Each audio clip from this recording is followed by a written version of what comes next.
19 April 1990 കശ്മീരിന്റെ തണുത്ത പ്രഭാതം കൺതുറക്കുന്നത് 27 വയസ്സുകാരിയായ സർല ഭട്ട് എന്ന പേരുള്ള ഒരു പെൺകുട്ടിയുടെ മൃതദേഹം കണ്ടുകൊണ്ടാണ്. അതെ, കശ്മീരി പണ്ഡിറ്റുകളുടെ കൂട്ടപ്പലായനത്തിനും കൂട്ടക്കൊലയ്ക്കും കാരണമായ ആ സംഭവങ്ങളുടെ തുടർച്ചയിലൊന്നിലാണ് ഇതും സംഭവിക്കുന്നത്. 1989 അവസാനത്തിൽ നടന്നതാണ് ആ കൂട്ടക്കൊലകളെല്ലാം തന്നെ. ശരീരത്തിലെ ചോരയുണ്ടല്ലോ, അത് മരവിച്ചു പോകുന്ന തരത്തിലുള്ള ആ കഥകൾ നമ്മൾ ഒരുപാട് കേട്ടതാണ്. പാകിസ്ഥാന്റെ ആഹ്വാനം ഏറ്റെടുത്ത് പാകിസ്ഥാനിന് വേണ്ടിയിട്ട് ഇവിടെ കുറെ നരാധമന്മാരായ മൃഗങ്ങൾ നടത്തിയ ആക്രമണം, മനുഷ്യപ്പറ്റില്ലാതെ ഇന്നും നീതി ലഭിക്കാതെ നമ്മുടെ തെരുവോരങ്ങളിൽ കഴിയുകയാണ് ആ കാശ്മീരി പണ്ഡിറ്റുകൾ. ഇന്നും പലരും ഭിക്ഷാടനത്തിന് പോലും നിർബന്ധിതരാകുന്നു, പലരും പറയാൻ പോലും മടിക്കുന്ന ജോലികൾ ചെയ്യേണ്ടി വരുന്നു. അങ്ങനെ ജീവിതം നരക തുല്യമാക്കി ജീവിക്കുന്ന ഒരു കൂട്ടം മനുഷ്യർ, അവരാണ് കശ്മീരി പണ്ഡിറ്റുകൾ. അതിൽ ഒന്നായിരുന്നു സർല ഭട്ട് എന്ന് പറയുന്ന പെൺകുട്ടി. ആ പെൺകുട്ടിയുടെ ജീവിതത്തിൽ എന്താണ് സംഭവിച്ചതെന്ന് അറിയാമോ? അവളെ ഒറ്റുകാരിയായിട്ട് ചിത്രീകരിക്കുന്നു. ആര്? ഈ പറയുന്ന ജിഹാദി ഭീകരന്മാർ. ആ ജിഹാദി ഭീകരന്മാരിൽ ഒരു പേര് പറഞ്ഞാൽ നിങ്ങൾക്ക് ഒരു പക്ഷേ ഓർമ്മയുണ്ടാകും, യാസിൻ മാലിക് എന്ന് പറയുന്ന ഭീകരൻ. ആ കൊടും ഭീകരനെ പറ്റിയിട്ട് നമ്മുടെ നാട്ടിലെ ചില രാഷ്ട്രീയ നേതാക്കളൊക്കെ പറഞ്ഞ വാക്കുകളുണ്ടല്ലോ, അതിലൊന്ന് ക്ഷോഭിക്കുന്ന യുവത്വം എന്നായിരുന്നു. ആരാണ് ക്ഷോഭിക്കുന്ന യുവത്വം? പാവപ്പെട്ട സാധാരണക്കാരായ സിവിലിയൻസ്, കയ്യിൽ ഒരു ആയുധവുമില്ലാത്ത ആ മനുഷ്യരുടെ നെഞ്ചിന് നേരെ വെടിയുതിർത്തവർ, അവരെ കൊണ്ടുവന്ന് അറക്കമില്ലിൽ കയറ്റി അറുത്തവർ. അറിയാമോ അത്? ആ കഥകൾ കേട്ടിട്ടുണ്ടോ നിങ്ങൾ?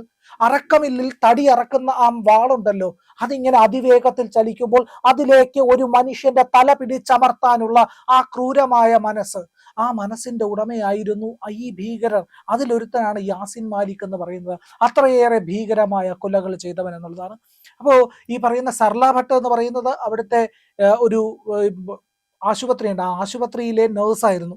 അവര് ഈ പറയുന്ന ജോലി കഴിഞ്ഞിട്ട് രാത്രി ഡ്യൂട്ടി കഴിഞ്ഞ് ഹോസ്റ്റലിലേക്ക് മടങ്ങുമ്പോഴാണ് അവർ തട്ടിക്കൊണ്ടുപോയി കൊലപ്പെടുത്തുന്നത് എന്നുള്ളതാണ്. ഇതിനെ പറ്റിയിട്ട് ഭാസ്കരൻ നായർ അജയന്റെ ഫേസ്ബുക്ക് പോസ്റ്റ് പറയുന്നുണ്ട്, ഈ കാര്യങ്ങൾ വിശദമായി പറയുന്നുണ്ട്.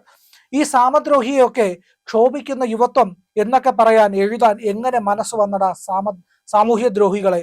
ഒരു പ്രത്യേക മതക്കാരനായാൽ അവൻ എന്ത് തെറ്റ് ചെയ്താലും കുറ്റക്കാരൻ അല്ലാതാകുമോ? കോൺഗ്രസ് കേന്ദ്രം ഭരിച്ചിരുന്നുവെങ്കിൽ ആഭ്യന്തരമന്ത്രിയാകേണ്ടിയിരുന്ന കാശ്മീർ തീവ്രവാദി യാസിൻ മാലിക്കിന്റെ കുറ്റപത്രം സമർപ്പിച്ചു.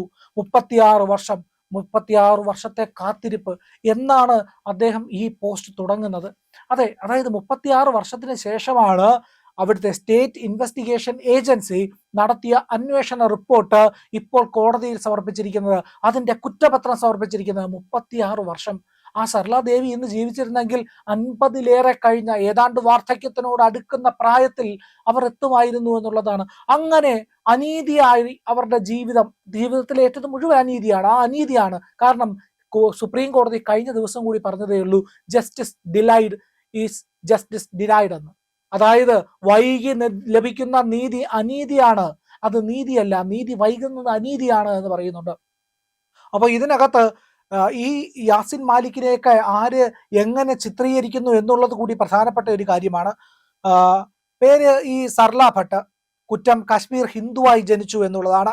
ജോലി ശ്രീനഗറിലെ SKIMS NICUവിൽ, അതായത് നിയോനാറ്റൽ ICUവിൽ, അതായത് പിഞ്ചു കുഞ്ഞുങ്ങൾ, ജനിച്ചു വീഴുന്ന കുട്ടികളെ അവരുടെ പരിചരണത്തിന് വേണ്ടി നിയോഗിക്കപ്പെട്ട ഒരു നേഴ്സ്, ആ കുട്ടികളുടെ ജീവൻ കാക്കുന്ന നേഴ്സ്, അതുപോലെ തരളിതമായ അത്രയും നൈർമല്യമുള്ള ഒരു ഹൃദയമുള്ള നേഴ്സ്, അവരെയാണ് 1990 ഏപ്രിൽ 18 ഇവർ തട്ടിക്കൊണ്ടുപോകുന്നത്. ഡ്യൂട്ടി കഴിഞ്ഞ് ഹോസ്റ്റലിലേക്ക് മടങ്ങുകയായിരുന്നു എന്നുള്ളതാണ് അവർ അങ്ങോട്ട് മടങ്ങുമ്പോഴായിരുന്നു ഇത് സംഭവിക്കുന്നത് എന്നുള്ളതാണ്. JKLF, അതായത് ജമ്മു കാശ്മീർ ലിബറേഷൻ ഫ്രണ്ടിന്റെ നേതാവായിട്ടുള്ള യാസിൻ മാലിക്, ഇയാള് ഇന്ത്യൻ വ്യോമസേന ഉദ്യോഗസ്ഥരെ കൊന്നുകളഞ്ഞ ആളാണ്. അതുകൂടി ഒന്ന് ഓർത്തിരിക്കണം എന്നുള്ളത്. 4 ഇന്ത്യൻ വ്യോമസേന ഉദ്യോഗസ്ഥരെ വെടിവെച്ച കൊന്ന കേസിലെ പ്രതി കൂടിയാണ് ഇയാൾ. അയാള് ഇവരെന്ത് ചെയ്തു? മുഖ്ബീർ എന്നാണ് ആ കുറ്റത്തിന്റെ പേര്, അതായത് ഒറ്റുകാരൻ എന്ന വ്യാജ മുദ്ര ചുമത്തിയാണ് ഈ സർല ഭട്ടിനെ ഇവർ പിടിച്ചുകൊണ്ടു പോകുന്നത്. ക്രൂരമായി മർദ്ദിച്ചു. പിന്നെ മർദ്ദനത്തിന് ശേഷം ബലാത്സംഗം ചെയ്യാതെ ഈ കശ്മീരി തീവ്രവാദികൾ ഇരിക്കില്ലല്ലോ, അതും ചെയ്തിരിക്കാം. നെറ്റിയിൽ വെടിവെച്ചു, എന്നിട്ട് ഭൂമിയിലെ മാലാഖയെ, ആ ഹിന്ദു നേഴ്സിന്റെ മൃതദേഹം റോഡരികിൽ വലിച്ചെറിഞ്ഞു എന്നുള്ളതാണ്. ഇതിന് പിന്നിൽ പ്രവർത്തിച്ചത് ഈ യാസിൻ മാലിക് എന്ന് പറയുന്ന JKLF-ന്റെ നേതാവാണ്. ഇയാളുടെ മറ്റു കുറ്റകൃത്യങ്ങൾ കൂടി എന്തൊക്കെയാണെന്ന് പറഞ്ഞുതരാം. അതായത് 4 വ്യോമസേന ഉദ്യോഗസ്ഥരെ 1990 ജനുവരി 25 റാവൽപോരയിൽ വെച്ച് വെടിവെച്ച് കൊന്നവനാണിവൻ. അതായത് ഇവനെയാണ് കോൺഗ്രസ് പ്രധാനമന്ത്രിയായിരുന്ന മൻമോഹൻ സിംഗ് 2006 സമാധാന ചർച്ചയ്ക്ക് ക്ഷണിച്ചത്. അതുകൂടി ഓർക്കണം കേട്ടോ. കോൺഗ്രസിന്റെയൊക്കെ പാരമ്പര്യമേ ഇതൊക്കെയാണ് എന്നുള്ളത്. ഇവനെയാണ് അരുന്ധതി റോയ് ഗാന്ധിയൻ എന്ന് വാഴ്ത്തിയത്. ഒന്ന് ആലോചിച്ച് നോക്കൂ, കൊലപാതകിയെ ഗാന്ധിയൻ എന്ന് വാഴ്ത്തിയത്. അരുന്ധതി റോയിയുടെയൊക്കെ ഇരട്ടത്താപ്പ് ഇവിടെയാണ് വെളിച്ചത്ത് വരുന്നത് എന്നാണ്. പിന്നെ റോൾ മോഡൽ എന്നാണ് അവർ വിശേഷിപ്പിച്ചത് അരുന്ധതി റോയ്. ചില മാധ്യമങ്ങൾ യൂത്ത് ഐക്കണായിട്ടും ഇവനെ ചിത്രീകരിച്ചിട്ടുണ്ട് എന്നുള്ളതാണ്. ഇവനെ ഇന്ത്യൻ പാസ്പോർട്ട് പാകിസ്ഥാനിലേക്ക് അയച്ചിട്ടുണ്ട്. അവിടെ ചെന്ന് ഹാഫിസ് സയ്യിദിനെ ഇവൻ കെട്ടിപ്പിടിച്ച് ഇവന്റെ സൗഹൃദവും ഒക്കെ വലിയ രീതിയിൽ ആഘോഷിക്കുകയൊക്കെ ചെയ്തു എന്നുള്ളതാണ്. അപ്പോ അത്രയും കൊടും ക്രിമിനലുമായിട്ട് ബന്ധമുള്ള ഹിന്ദുക്കളുടെ കൂട്ടക്കൊലയ്ക്ക് കാരണക്കാരനായ ഒരുത്തനെ ഇത്രയും നാൾ വാഴ്ത്തി പിടിച്ച് സംരക്ഷിച്ചു പോകുന്നു നമ്മുടെ മാറി മാറി ഭരിച്ച കോൺഗ്രസിന്റെ സർക്കാരുകൾ എന്നുള്ളതാണ്. ഇപ്പോൾ എന്താണ് സംഭവിച്ചത് എന്ന് പറഞ്ഞു കഴിഞ്ഞാൽ, കഴിഞ്ഞ ദിവസം ജമ്മു കാശ്മീരിലെ സ്പെഷ്യൽ സ്റ്റേറ്റ് ഇൻവെസ്റ്റിഗേഷൻ ഏജൻസി അതായത് 737 പേജുള്ള കുറ്റപത്രം ഇവൻ മാസ്റ്റർ മൈൻഡ് യാസിൻ മാലിക് ആണ് എന്നുള്ളത് അടക്കം നിരത്തിക്കൊണ്ട് കോടതിയിൽ സമർപ്പിച്ചു എന്നുള്ളതാണ്. NIA പ്രത്യേക കോടതിയിലാണ് അത് സമർപ്പിച്ചത് എന്നുള്ളതാണ്. ഈ നീതി മരിച്ചിട്ടില്ല എന്നൊക്കെയാണ് അദ്ദേഹം എഴുതിയിരിക്കുന്നത്. ഏതായാലും ഈ നീതി മരിച്ചിട്ടില്ല എന്ന് നമുക്ക് പറയാൻ കഴിയില്ല. കാരണം ഇത്രയും വർഷത്തെ കാത്തിരിപ്പാണ്. ഇന്നും കശ്മീരി പണ്ഡിറ്റുകൾ പുനരധിവസിപ്പിക്കപ്പെട്ടിട്ടില്ല എന്നുള്ളതും ഏറെ പ്രധാനപ്പെട്ട കാര്യമാണ് എന്നുള്ളതാണ്. ആൾക്കാരെ വെടിവെച്ച് കൊന്നിട്ട് അവരുടെ, അതായത് ബന്ധുക്കളെ, ഭർത്താവിനെ വെടിവെച്ച് കൊന്നതിന് ശേഷം ഇല്ലെങ്കിൽ മക്കളെ വെടിവെച്ചതിന് കൊന്നതിന് ശേഷം അത് ആഹാരത്തിൽ കലർത്തി അത് കഴിപ്പിച്ചിട്ടുണ്ട് കശ്മീരിലെ ഭീകരന്മാർ ഹിന്ദുക്കളോട്. നിരന്തരമായ ബലാത്സംഗം, കൂട്ട ബലാത്സംഗം. അവിടെ ഇങ്ങനെ മുഴങ്ങുന്ന മുദ്രാവാക്യം ഇതായിരുന്നു: റലീവ് ഗലീവ് ചലീവ്. ഒന്നുകിൽ എന്ത് ചെയ്യുക, രാജ്യം വിടുക, അതല്ല എന്നുണ്ടെങ്കിൽ മതം മാറുക, അതല്ല എന്നുണ്ടെങ്കിൽ എന്ത് ചെയ്യുക, നാട് വിട്ടു പോവുക, പലായനം ചെയ്തു പോവുക, അല്ലെങ്കിൽ മതം മാറുക, അല്ലെങ്കിൽ കൊല്ലപ്പെടുക. ഇതായിരുന്നു മുദ്രാവാക്യം കശ്മീരി പണ്ഡിറ്റുകളോട് പറഞ്ഞത് എന്നുള്ളതാണ്. അപ്പോൾ കശ്മീരി പണ്ഡിറ്റുകളായിട്ട് ഭാസ്കരൻ നായർ അജയൻ പിന്നെയും പറയുന്നുണ്ട്, ഇന്ത്യയിലെ ഒന്നാമത്തെ പ്രധാനമന്ത്രി പണ്ഡിറ്റ് നെഹ്റുവിന്റെ തങ്ങളുടെ ജാതിക്കാരനാണ്, തങ്ങളുടെ സമുദായക്കാരനാണ് എന്ന് വിശ്വസിച്ച്, ഞങ്ങൾക്ക് നീതി ലഭിക്കും എന്നൊക്കെ വിശ്വസിച്ച RSS എന്ന സംഘടനയെ അകറ്റി നിർത്തിയത് തെറ്റായി പോയി എന്ന് ഈ പറയുന്ന കശ്മീരികൾക്ക് പിന്നീട് ബോധ്യപ്പെടുകയാണ് എന്നുള്ളതാണ്.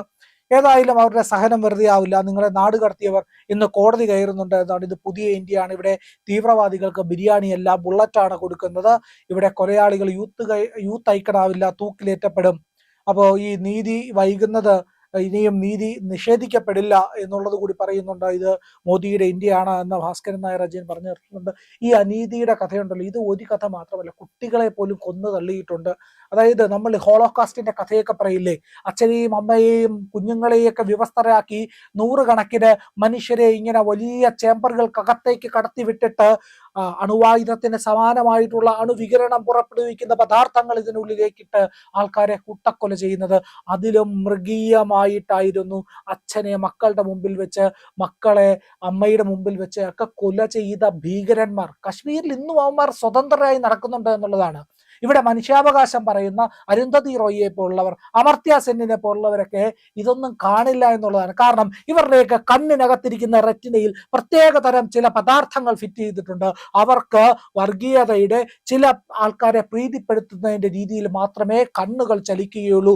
പക്ഷെ അതിനെതിരെ ഈ രാജ്യത്തെ ജനങ്ങൾ കൃത്യമായിട്ട് വിധി എഴുതി കൃത്യമായ സർക്കാരിനെ കൊണ്ടുവന്ന് അതിന് മാറ്റം വരുത്താനായി ഇവിടെ അധികാരം ഏൽപ്പിച്ചിട്ടുണ്ട്. അതിന്റെ പരിണിത ഫലങ്ങളാണ് യാസിൻ മാലിക് ഭായിനെ പോലുള്ള കൊടും ഭീകരന്മാർ, മനുഷ്യവിരുദ്ധനായിട്ടുള്ള നീചമൃഗങ്ങൾ ഇനി ജയിലിലേക്ക് പോകുന്നത്. അവനൊക്കെ അവിടെ കിടക്കും. അധികം വൈകാതെ ഒരു ബുള്ളറ്റിൽ തീരേണ്ട യോഗ്യതയേ ഉള്ളൂ. പക്ഷേ നിയമം അനുശാസിക്കുന്നത് ഇവനൊക്കെ അനുഭവിച്ച് തന്നെ തീർക്കണമെന്നുള്ളതാണ്. ഏതായാലും സർല ഭട്ടിന്റെ ആത്മാവിന് നിത്യശാന്തി നേരാം. അതിന് ഇനിയെങ്കിലും മുക്തി ലഭിക്കട്ടെ, മോക്ഷം ലഭിക്കട്ടെ, സർവേശ്വരന്റെ അനുഗ്രഹം ഉണ്ടാവട്ടെ. നിങ്ങൾ ഞങ്ങളുടെ കൂടെ ഉണ്ട് എന്നതാണ് ഞങ്ങളുടെ വിജയം. ഒപ്പം നിങ്ങൾ കൂടെ ഉണ്ടാവണം, ഒപ്പം സഞ്ചരിക്കണം. ചാനൽ കാണുന്നവർ സബ്സ്ക്രൈബ് ചെയ്യണം ഇന്ന് തന്നെ.